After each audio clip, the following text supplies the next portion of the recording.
It's my wife's birthday, so I just want you to know Borrowed time. you're in the middle of my wife's birthday. Okay, so with no further ado, if you just heard that, that's Tony Caridi informing us that we are interrupting his wife's birthday. I'm sorry. No, she said no. She said, "Fine. What are you doing?" I said, "I got to go do this podcast." She said, "You're gonna do a podcast?" And I said, "Yeah, with who? Matty Stott." She says, "Isn't he a world famous podcaster?" Yeah. I said, "No, but I'll do it nonetheless." Funny story about Tony Caridi. He's known me, I think, 7 years now, and he still says my name wrong. Stout. It's like the It's beer. stout like the beer. Yeah, there you go. Stout like the beer. Yeah, we had that conversation. Anyway, Tony, we were just talking about how awesome you are and how excited we were to have you on. We were also talking about this Final Four that's left. Pretty interesting. Any thoughts on that? Yeah, super different, right? So we've got three non-traditional schools that are going to be playing in this, and the question is that good or is that bad? Does that make more people interested? Does that give hope to the non-traditionals that you do have the opportunity to make it to the Final Four? I don't know if this is a one-year aberration or if this could potentially be something that we see more frequently because of NIL. And as you guys have seen, since Miami made it in, the stories that are out there regarding how much their NIL is worth to their players. Nigel Pack, who transferred from Kansas State, had the most notable deal in the off season. And, the speculation is $800,000 a year, a deal that's a multi-million-dollar deal. That's an NFL deal, right? Like that's a first-year NFL contract, right? It's better than some NFL deals. And so the question becomes, does this mean the Miamis of the world have a chance to get there more often? And it also, or is it just going to be that the big money really will now get taken in by the top 20-ish programs, and they'll always have the best chance to get in? Maybe that's already what was happening before NIL. I don't know. Well, I think the biggest thing with that is, talent always rises to the top. The top talent rises to the top. So I think with these kids playing basketball, the trainers out there are getting better. Coaches can miss on players that do well. And there's guys that, happen a lot, have those growth spurts to where they were small, grew tall in college, and become better basketball players. So I think hey, it's fun to see it mixed up because it's not just the top schools just getting all the talent. Yeah, I agree with you. To your point, the question that I'm going to be interested in seeing is, over a period of time, if you have players who are borderline professional players, and that could be whether they're going to be an NBA player, which we know how rare that is, but like, let's say there's someone that could go play professionally overseas. And the reality of it is, when you start off at a low level overseas professional team, it could be like $35,000 or $40,000. Okay. So if I'm a kid in college and I still have eligibility left, and I know I can make, let's just say 75 guaranteed in NIL, and I have another year, like, aren't I just going to go, you know what? I'm staying rather than popping, and I'll try my professional thing once my college eligibility is over. I think we'll start to see some of that stuff as well. Steve Slayton, if you knew you would have the same money your senior year of college, would you have stayed? Well, what do you mean? If you knew if there was NIL money back then and the money was going to be about the same, what you thought you might get in the NFL that first season, would you have stayed your senior season? That's a very tough business decision because of, one of the knocks for me is that I had too much film. So me staying another year would have been too much film. So I think it would have been really just a really tough at seeing what the money really could have been. Yeah, I think in your deal, you play the most unique position, unlike a basketball player, and for that matter, unlike a receiver or even an offensive or defensive lineman. You have a limited number of hits that your body can take as a running back. Mm-hmm. And so I would think, Matty, to answer that question, in that running back position, that would be the unique one where I think if you've got the chance and you're going to be definitely drafted, I think you go into the league. But if you're like a borderline free agent, then I do stay and I make sure I get the guaranteed money. It is interesting. What's our boy going to get this year? JD, wherever he's at. He's at JD Daniels, school, right? Yeah, he's at Rice, right? He's at he's at is that what it is? Rice? It's one of them. One of those schools. What is it? Rice? Look that up. Come on, you guys. Hey, Vince. Staff? Vince, we do have a producer. He's supposed to be doing. I'm going to be in the chat looking for this in 5 seconds, Vince. I think it's Rice. I'm putting laying. I money thought down. it was. I thought it was Rice. Vince will be on this. I don't think he is. I can ask Siri. You want me to ask Siri? I got it. I got it. Hey, everybody. This is a professional show. JT is at quarterback. It says West Virginia. That ain't right. It's in Houston. Oh, it's got to be Rice. Yeah, it's Rice then. Yeah, it's Rice. Yeah, he's yes, he is at Rice. So this is his whatever school, 15th. And this would be 4. How much money do you think he's made in college so far? Oh, I'd say between $200,000 and $400,000. I would think it's higher than that. Yeah, they couldn't pay him when he went to USC legally. Yeah. So that hadn't started yet. And Georgia, yeah, I mean, probably, yeah. I don't think deals will. Do deals get finished before the beginning of the year or start of the year, or deals come in at any point in time? They could come in at any point in time. You could, I know for a fact that at TCU this season, when they continue to do well, the NIL money increased as they went on. So, hey, you guys now are going to play in the championship game of the Big 12. Now you get this much. And now you're going to play in the national championship game. Now we're going to get you this much. So it literally increased as the season went on. Yeah. Sounds like a playoff bonus. That's what they have in the NFL. One comment I was going to just make about the Final Four is one thing I have seen in common with these teams is they're gelling and they're having fun. Maybe that's because they know they're getting paid. I don't know, but they do seem to have that in common. And I think a lot of the big schools that went down were stiff and just, I don't know. They didn't feel like they were as loose as the teams that won. Well, I looked at rosters, and I probably have to go back and do it. I did it yesterday, and I wanted to see the percentage of transfers on these rosters.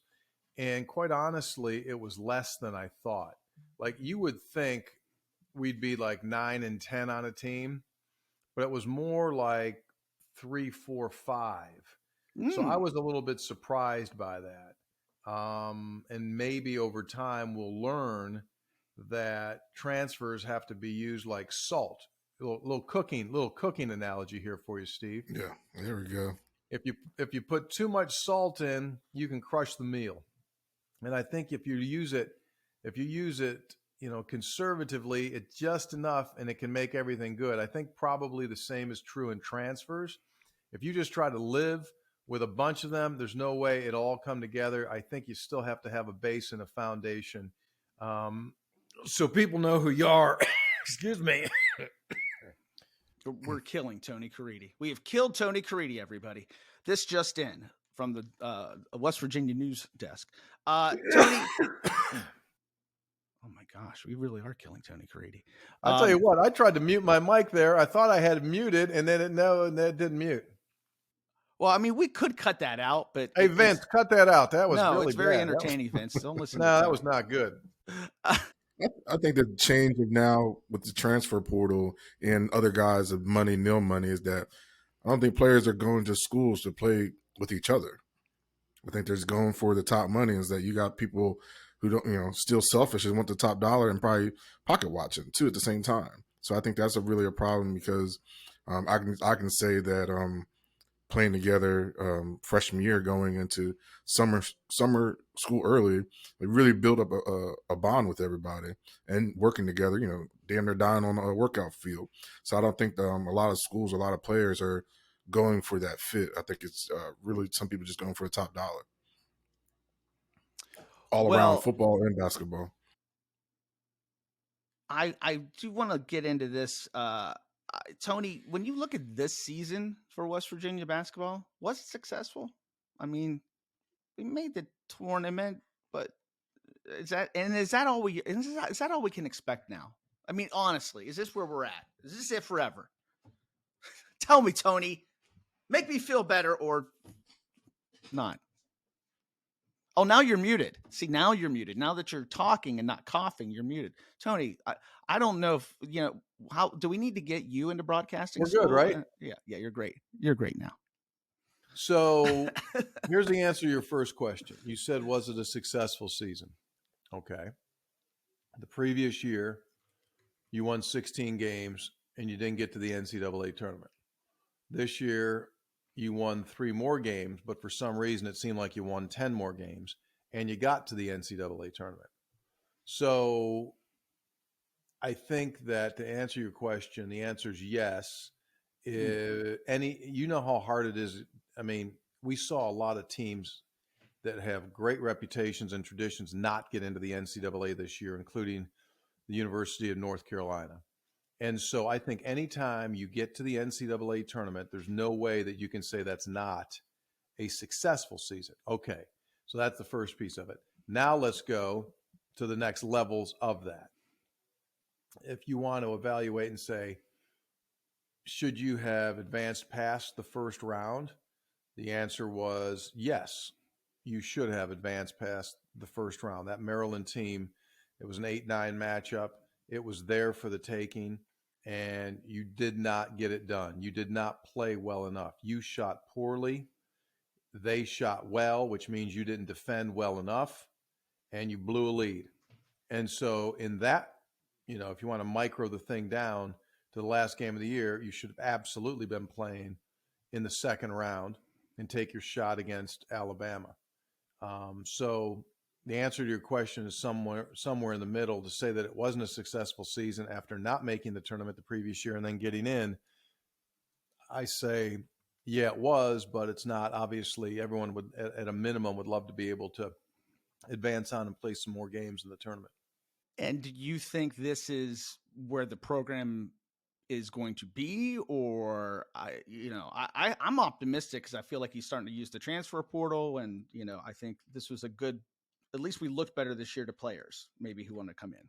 So, is this where it's always going to be? The answer would be, I would just say, okay, well, let's take a look at the history in Huggs's 16 seasons, and yes, we've hit a dry patch as to where we are right now compared to where we were.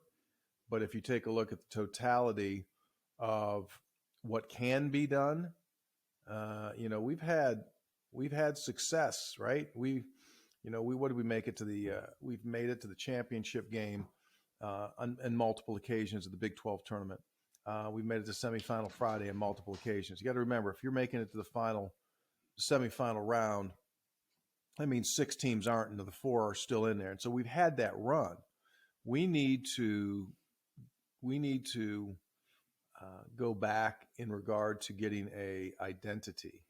We've lost our identity. And I think that, to be quite honest with you, is true both in football and in basketball.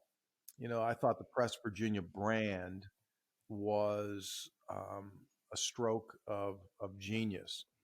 You were known across the country. Anyone that follows college basketball knew about Press Virginia. And I think that's important, especially for a school like West Virginia, to have an identifier. And I think the same can be said in football. We don't have what we are. Go back to you guys, Steve. You guys were playing a different style of football than almost every other school, both offensively and defensively, right? We're running odd stack defensively, and people just weren't doing that, right? And then on the other side, offensively, we're running power quarterback stuff. Rich came in with that whole thing that, people thought he was going to throw the ball all over the lot like he did at Glenville, but instead he, he reformatted how he wanted to move the ball, and you guys, played at a whole different level and a different speed with power run quarterback and all that type of stuff. So I think we've lost who we are. And defensively, basketball wise, we've been, so far away the last couple of years from where we were when, Javon was here and Daxter was here and those guys were here. I mean, people did not want to play us in the sense that, oh gosh, here come these guys. It's not going to be high scoring game. It's going to be a hall fart game. Yeah. It's going to be here comes a root canal. Who wants to do that? and people did not like playing. I mean, we had guys, most of the time if you have a really good team, like you got to have a couple guys who one eye goes straight and the other eye goes sideways. And you know what I mean by that? I mean, you got to have Yep. Little bad bunch. Yeah. You got to have like a dude that just like, here we go, man. You're going to hate this because I'm going to get up on you all night long, and we've lost that. And if you can't guard really, really well at the level that we play at the high level of the Big 12, you're never going to have a chance. And so, long answer to your short question, Matty, that's where I would like to see. We need to regain who we are. Well put. I agree. I said the problem me and Matty talked about all year is that we get up for the higher teams, the ranked teams, and then we don't play as well with the teams we're supposed to be. We keep them around. Yeah, and the issue was that the bad teams weren't bad. That, you know what I'm saying? Like we talked about how good the league is, and that's why you can never take a night off. Like that Texas Tech loss at home, that was like, what are you doing?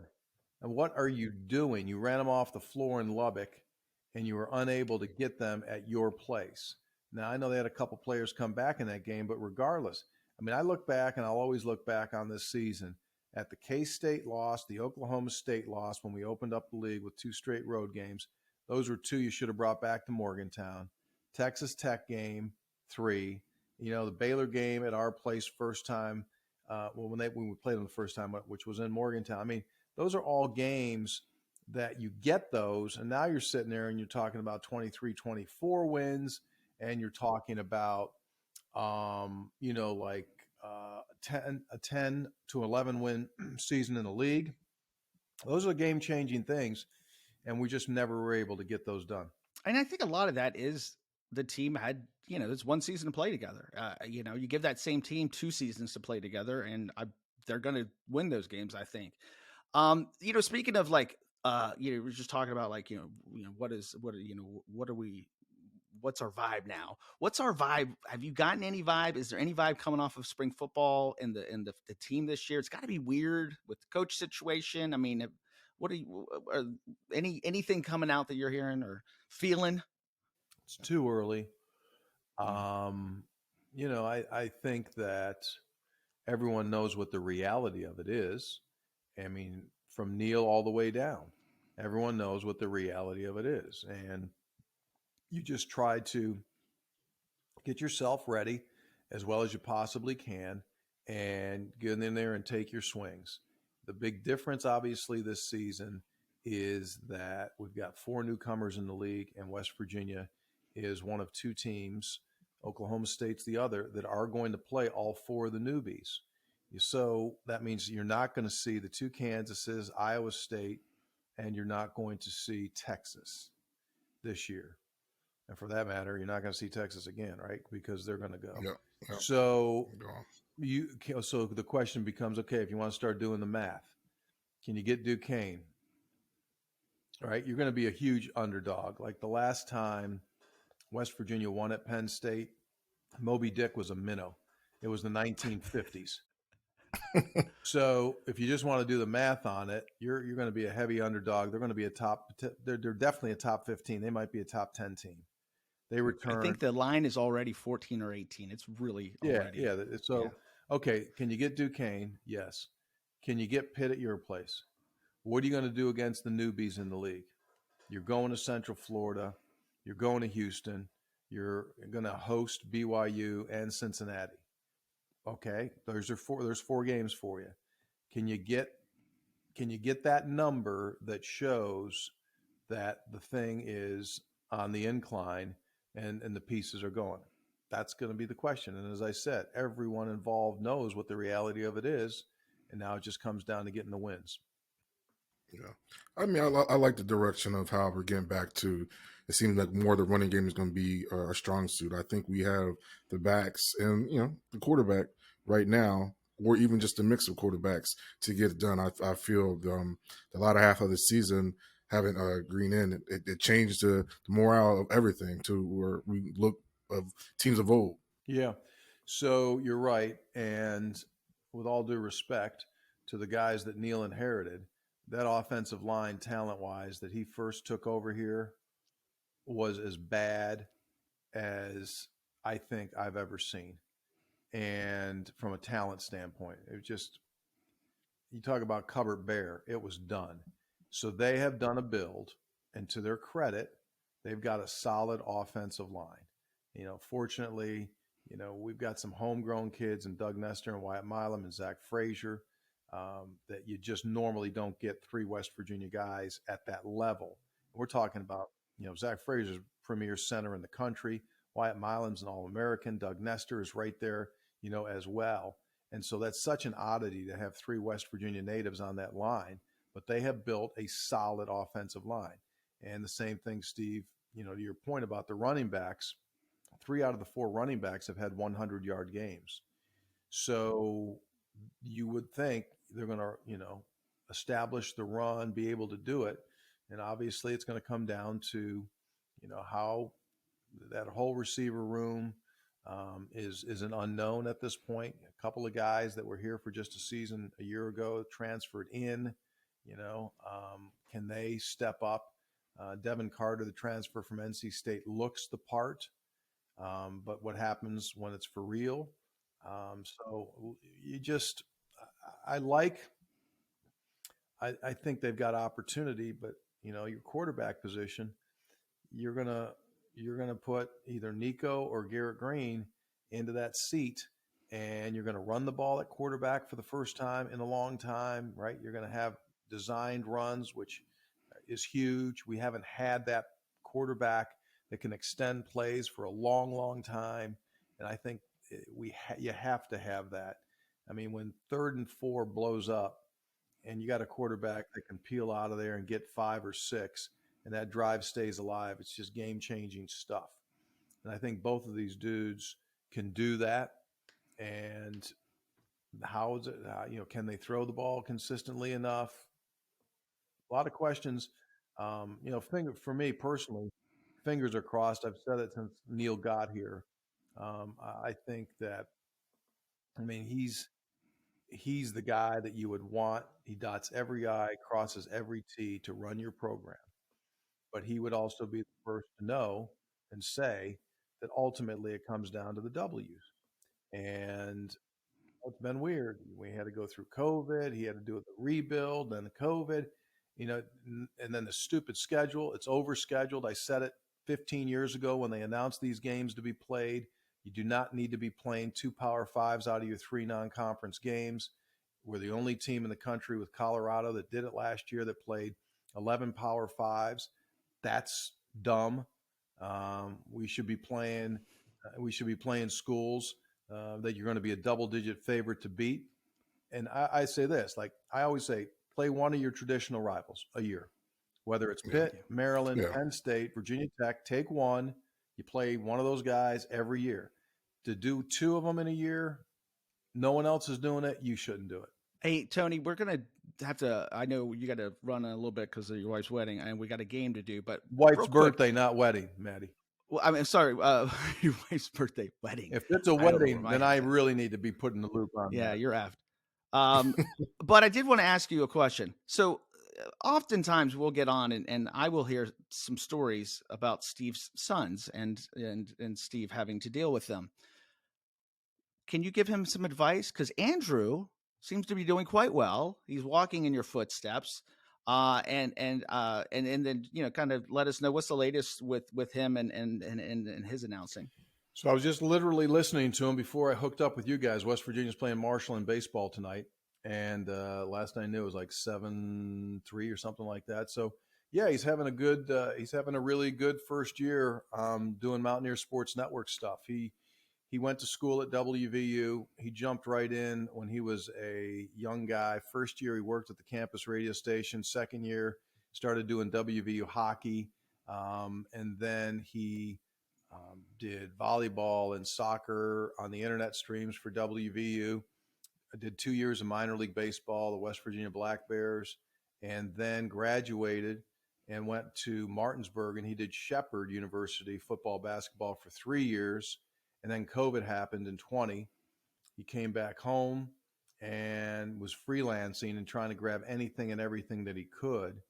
And to be honest with you, I think he was starting to get frustrated right here about a year ago in the spring. He was going like, what's going on? You can't live off this stuff. And this job opened for hosting football, women's basketball, and WVU baseball. And so he's had a ton of experience for someone his age, and he's popped in there, and he seems to be really, really comfortable. So, but I would say this to you, Steve, in regard to your kids. Of my 3 boys, Andrew would be the absolute, not even question, dead last one I ever thought would go into broadcasting.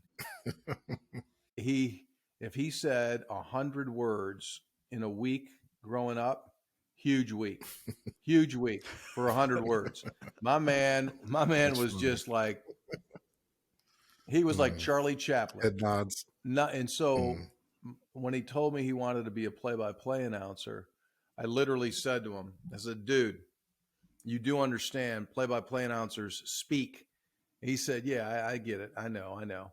And now over time, what my wife and I have said to each other and seen is that, like, when he wasn't talking, he was just like sponging and taking everything in.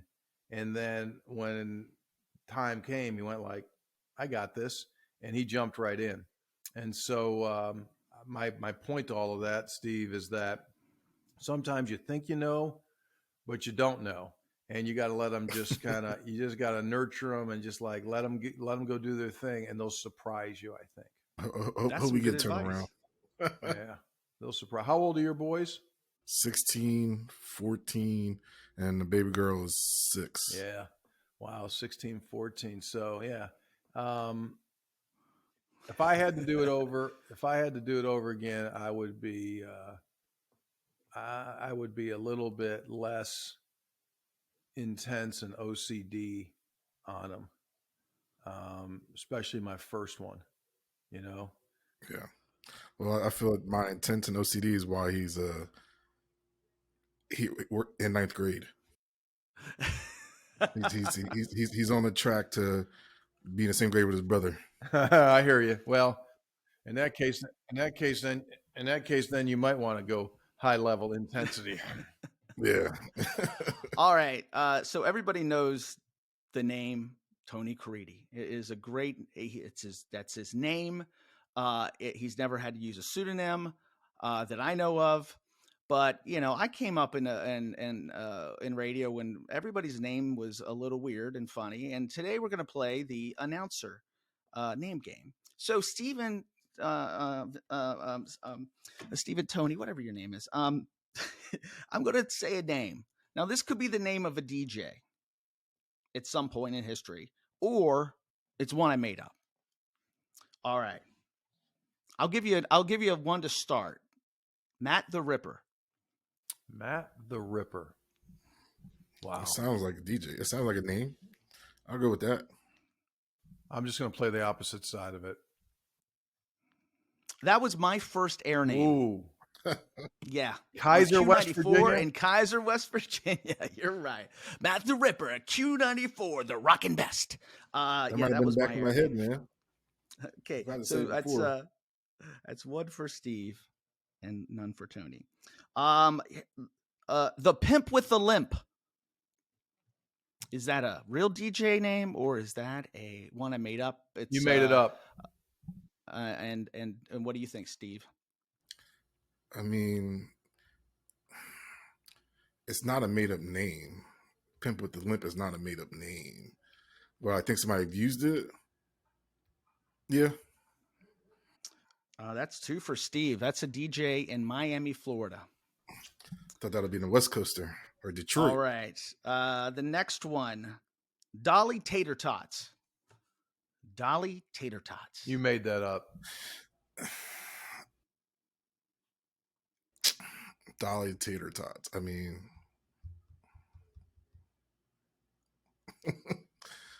yeah, that's a made up one. She could have been a fan of Dolly Parton and, her I tater know. tots. Anyway, yeah, you're both right. I'm on the board, baby. I'm made coming that for one you, up. Stevie. I'm coming for you. Okay. Skid marks. Skid marks. DJ or not? Tony says yes. Steve. I say yeah. Well, I'm gonna give Tony a bone. I'm gonna go opposite. That is true. That is one. I got one for you. Okay. This is true, so I'll just tell you it's a real DJ name. My brother-in-law is a DJ in Pittsburgh. Kenny Woods. I love it. Kenny Woods. For those that don't, for those that don't know, that's an amusement park in the Pittsburgh area. And it was either they gave him an option, Kenny Woods or Seton Hall. Oh my gosh, that's funny. I'll go Kenny Woods. I was told I had to have a name with the letter being the same. So Matt McHugh. That, and I liked Kurt McEwen at DC 101. He was my favorite DJ, and I wanted to have a name like his. That's how I ended up Matt McHugh. Okay, here's one. Tommy Green, the classic rock DJ machine. DJ or not a DJ? Steve. Tommy Green, the classic rock machine. I feel that's too long to have as a handle, so I'm gonna say no. Like I could see a guy go like 11:57, Tommy Green. Yeah, I'm gonna say yes. That's a no, actually. That is a no. That's one I made up. One last one just for fun. Traffic person Elaine Closure. Is that real or not?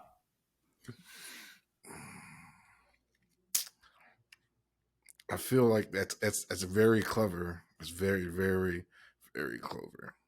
That's it. A lane closure. That's it. No, nothing. Nope, that's it. You know what? I'm gonna give you a little props. Maybe you made it up. I'm gonna say it's for real. It's not one. I'm saying I worked with Lane Closure, so yeah, she's very real, and she's still on the air, and she still uses that name. All right. The traffic names are usually the best ones. Like they're, I've heard some pretty dumb ones, from, and I wish I could come up with them in my head, but Elaine was one you never forget. It was just like, hey, can I give you a code name?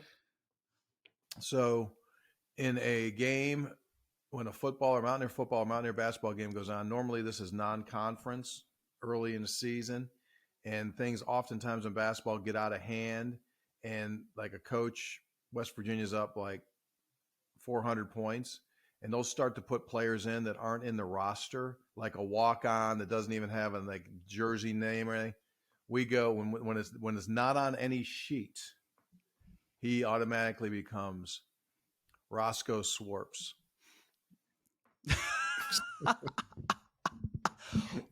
Yeah. In my hometown of Kaiser, when they don't have the name, I pop in every once in a while as Matty a player. Scott. Yeah, Matty Scott. Yeah, they throw in like some of the other guys from high school. That's funny. Yeah, like so we get in the record. I think I scored a touchdown this season. I was killing it. Oh, man. Tony, thank you for coming on. Please talk about the podcast. Let's plug this thing and tell everybody how wonderful it is to be a podcaster. Yeah, it's been amazing. I was looking at it the other day. We're coming up on 6 years. 6 years. Really? Yeah, 6 years. We started in August of 17. Time flies. 2017. Just started it off, half tongue in cheek. Didn't know what the heck it was going to happen, and it's been fun to watch it grow. And we're at the other day was 452nd episode, and to our knowledge. And so until someone proves us wrong, it's the most listened to sports podcast in covering West Virginia stuff. And like you guys, started to post on YouTube with seriousness in September, and those numbers continue to grow. And we had our first live event back in January, and we sold it out in like 3 to 4 minutes. And it was a limited thing. We did 50 people, did it all online. And we unveiled a beer named after one of our hosts, Hoppy Kircha Vale. Oh, And if you check it out on Untapped, that beer is like getting super high rankings, and it's now in over 30 places across the state of West Virginia. And we're just sitting here, and all these inside jokes have kind of started to become a reality. So it's been a lot of fun. I enjoy the heck out of it. And I think, Matty, as you well know, this is where audio is going. Appointment listening is leaving us. It's not going to be that I have to be at my radio at X time every day. People want audio content on their terms. And so if it's the person that's listening to this and they want to do it when they're driving to work, or they want to do it while they're at work, that's where this medium is going. And so it's not going to go away. It's going to get bigger and stronger, and it's good. It's all good. That's one great thing about sports. Live sports will be the one place where there's still going to be live announcers in 20 years. Yep. Maybe the only place where there'll be live announcers or even human announcers. I don't know. They might even find an AI way. Don't be bringing that. You AI, might get replaced by AI stuff in here. Don't do. it ain't the same.